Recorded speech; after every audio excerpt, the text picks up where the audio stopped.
Hello friends, आप सभी का लर्न विथ लर्नर में वेलकम है। जैसा कि आज डे है थर्सडे, तो मैं कुछ केमिस्ट्री के क्वेश्चंस लेके आई हूँ जो आने वाले हर कॉम्पिटिटिव एग्ज़ाम्स में आपको हेल्प करेंगे केमिस्ट्री के क्वेश्चंस को सॉल्व करने में।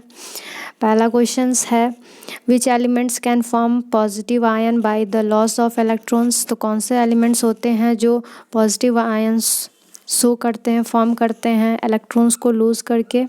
कौन होते हैं वो? मेटल्स होते हैं। ठीक है, मेटल्स के जो वैलेंस सेल में हैं 1 और 2 और 3 इलेक्ट्रॉन्स होते हैं, जो कि वो उसे जो मेटल्स हैं वो लूज़ करके और पॉजिटिव आयन शो करते हैं। नाउ नेक्स्ट क्वेश्चन कह रहा है, metal generally have dash number of electrons in their valence shell. Sorry, यहाँ पे सेल लिखा हुआ है, वैलेंस होगा यहाँ पे। ठीक है, यहाँ वैलेंस होगा, VALENCE। ठीक है, वैलेंस सेल होगा। तो वैलेंस सेल में मेटल्स के वैलेंस सेल में कितने इलेक्ट्रॉन्स होते हैं? तो 1 भी हो सकते हैं, 2 भी हो सकते हैं और 3 भी हो सकते हैं। Means either 1, either 2, either 3। ठीक है, नाउ नेक्स्ट क्वेश्चन है, carbonate on heating produces. Carbonate को जब हम हीट करते हैं, लाइक कार्बोनेट जैसे हो गया CaCO3 है, तो जैसे लाइम हो गया, लाइम को जब हम हीट करेंगे तो क्या वो प्रोड्यूस करेगा? CO2 प्रोड्यूस करता है। तो वही पूछ रहा है कि कार्बोनेट को जब हीट करते हैं तो क्या प्रोड्यूस होता है? तो कार्बन डाइऑक्साइड प्रोड्यूस होता है। ठीक है, और नेक्स्ट क्वेश्चन है, zinc can displace copper from copper sulphate. Zinc जो है वो कॉपर सल्फेट से कॉपर को डिस्प्लेस कर देता है। क्यों? क्योंकि जो जिंक है क्या है, मोर रिएक्टिव है देन कॉपर से। ठीक है, जिंक में रिएक्टिविटी क्या है, ज़्यादा है एज़ कम्पेयर टू कॉपर। इसका अगर रिएक्शन देखा जाए तो कॉपर सल्फेट क्या होता है, CuSO4 हो गया कॉपर सल्फेट, और इसमें जब जिंक मिलाते हैं Zn, तो ये जो रिएक्शन है वो क्या दे देता है, Zn जो है वो SO4 के साथ मिल जाता है, और जो ये Cu है वो अलग हो जाता है, उसको अलग कर देता है। क्यों? Zn इसके साथ मिल जाता है क्योंकि ये मोर रिएक्टिव होता है as compare to copper. Next question है, non metals react with hydrogen to form. Non metals जो है रिएक्ट होता है हाइड्रोजन के साथ, तो क्या फॉर्म करता है? कोवलेंट कंपाउंड फॉर्म करता है। ना तो पता होगा, नहीं पता है तो बता देती हूँ।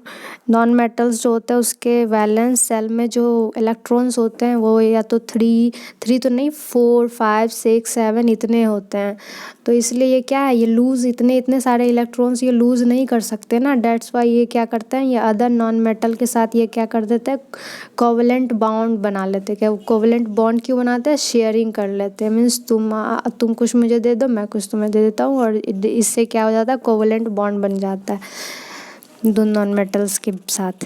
तो इसीलिए जो नॉन मेटल्स है वो हाइड्रोजन के साथ रिएक्ट होके क्या बना देता है, कोवलेंट कंपाउंड बना देता है। ठीक है, नेक्स्ट क्वेश्चन कहता है, which non metals is useful as a rocket fuel. Rocket fuel में कौन सा नॉन मेटल है जो यूज़फुल होता है? तो वो हाइड्रोजन है, हाइड्रोजन का वहाँ इस्तेमाल होता है।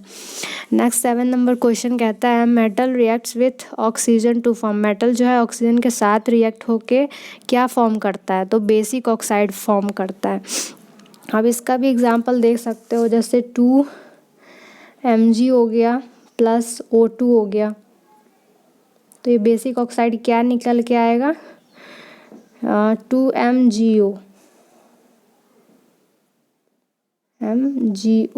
ठीक है, अभी मैंने वो जो जिस पे करते हैं विद पेन, उतना मैं एडवांस नहीं अभी मेरा हो पाया है, बट आई होप धीरे धीरे सब वो कर लूँगी। फ़िलहाल इतने से ही काम चला लीजिए, क्योंकि जो मैं बोल रही हूँ उसको ध्यान से सुनिए तो आप कर लेंगे।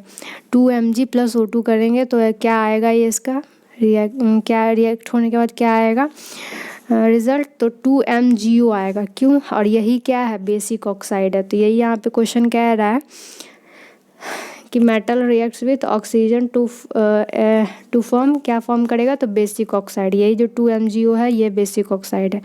Okay, now next question 8 number है, non metallic oxides are. Non metallic oxides क्या होते हैं? वो एसिडिक होते हैं। कैसे होते हैं? जैसे कि नॉन मेटल ऑक्साइड को कैसे मतलब पता करेंगे कि ये बेसिक है? तो जो नॉन मेटल ऑक्साइड्स है, नहीं, नॉन मेटल ऑक्साइड्स जो है वो एसिडिक है, वो कैसे पता चलता है? तो जब हम इस नॉन मेटल ऑक्साइड को जब हम रिएक्ट कराते हैं, रिएक्ट क्या मतलब मिक्स करते हैं पानी में, वाटर में अगर मिक्स कर दोगे तो तुम्हें एसिड फॉर्म, वो जो मिल के क्या बन जाएगा, वो एसिड बन जाएगा। और वही वहाँ पे शो कर रहा है acidic nature non metallic oxide का। ठीक है, non metallic oxide. Non metallic oxide का एक एग्जांपल भी देखते हो, जैसे कि नॉन मेटेलिक ऑक्साइड क्या होता है? CO2 हो गया, SO2 हो गया, ये सब जो है हाइड्रोजन के साथ जब इसको मिक्स करोगे तो तुम्हें दिखेगा एसिडिक फॉर्म होगा, एसिड फॉर्म होगा। एसिड फॉर्म हुआ मतलब एसिडिक नेचर शो कर रहा है। ठीक है, नाउ नेक्स्ट क्वेश्चन कह रहा है which was the first metal used. कौन सा ऐसा मेटल है जो सबसे पहले यूज़ हुआ था? ये हिस्ट्री से रिलेटेड क्वेश्चन है, बट स्टिल मेटल है तो केमिस्ट्री भी है, तो डेट्स वाई मैंने इस क्वेश्चन को रख दिया। और इसका आंसर हो जाएगा कॉपर, क्योंकि आपने हिस्ट्री अगर पढ़ा होगा थोड़ा सा भी तो आपको पता होगा कि इंडस वैली सिविलाइजेशन, मोहनजोदारो, ये सब में क्या आया था? मोहनजोदारो तक तो आई थिंक सिल्वर आ गया था, आई थिंक क्या ही क्या था। उससे पहले अगर देखा जाए तो मतलब बहुत पहले अगर बात किया जाए तो सबसे पहले जो मेटल कोई आया था, जो यूज़ किया गया था, वो था कॉपर। ठीक है, नाउ नेक्स्ट क्वेश्चन लास्ट है, मेटल हैव डैश इलेक्ट्रोनेगेटिविटी। यहाँ स्पेस नहीं था, डेट्स वाई मैंने इसे यहीं पे फिल कर दिया। मेटल का क्या होता है? इलेक्ट्रोनेगेटिविटी लो होता है। क्यों लो होता है? क्योंकि जो उसके वैलेंस सेल में इलेक्ट्रॉन्स होते हैं तो वो 1 रिलीज़ कर सकता है, 2 रिलीज़ कर सकता है, तो 3 रिलीज़ कर सकता है। और इसी के कारण क्या है, इनका रिलीजिंग जो है 3 ही इलेक्ट्रॉन कर सकता है ये लोग रिलीज़, मतलब वैलेंस सेल में जितना रहे तो उतना रिलीज़ करता है। तो डेट्स वाई इसके इलेक्ट्रोनेगेटिविटी लो होता है। वही नॉन मेटल का हाई होता है। क्यों? वो लोग रिलीज तो नहीं करते हैं, कोवेलेंट बॉन्ड बनाते हैं, बट वो लोग का वैलेंस सेल में, एक सेकेंड, वैलेंस सेल में उन लोग का क्या होता है? 4 होगा, 5 होगा, 6 होगा, 7 होगा, इतने वैलेंस होते हैं और इसी को ये लोग शेयर करते हैं। तो इसलिए जो नॉन मेटल है वहाँ इलेक्ट्रोनेगेटिविटी हाई होता है as compare to metal. Metal में यही क्या होता है? लो होता है, क्योंकि यहाँ पे 1 2 3 होता है। ठीक है, बस इतना ही क्वेश्चन था।